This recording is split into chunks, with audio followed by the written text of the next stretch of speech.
Il tormento della goccia alla Torre Rossa.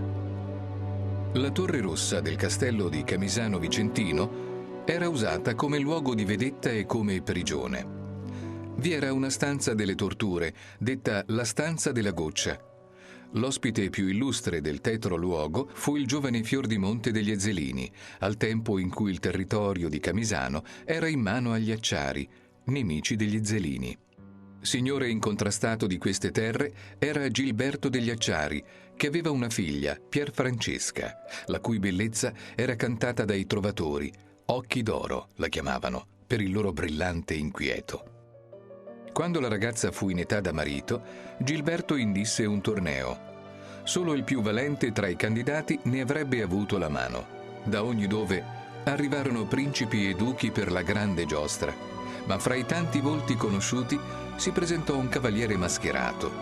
Sotto la corazza portava un abito nero e nere erano le bardature del cavallo, così come il drappo che copriva lo scudo e il suo stemma. In poche ore sbaragliò ogni avversario, facendo breccia nel cuore di Pierfrancesca. Mai nessuna costrizione del padre le era sembrata così dolce. Giunto sotto il palco, il cavaliere nero rifiutò però di scoprirsi il capo. Qualcuno ne rivelò il nome a Gilberto degli Acciari.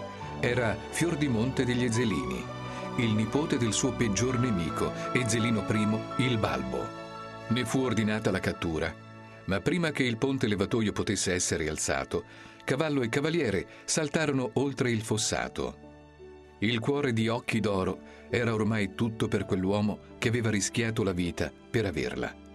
Poche notti più tardi, un giovane fu catturato mentre si introduceva di nascosto al castello. Disse di chiamarsi Lorenzino dei Mettifoco da Fara.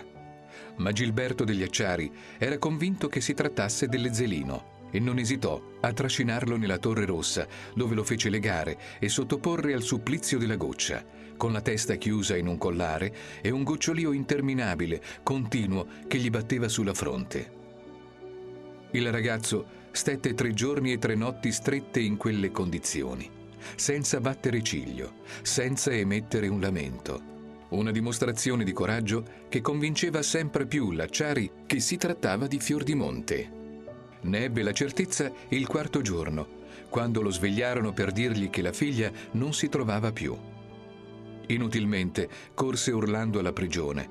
La Torre Rossa era vuota. I 2 giovani erano già lontani.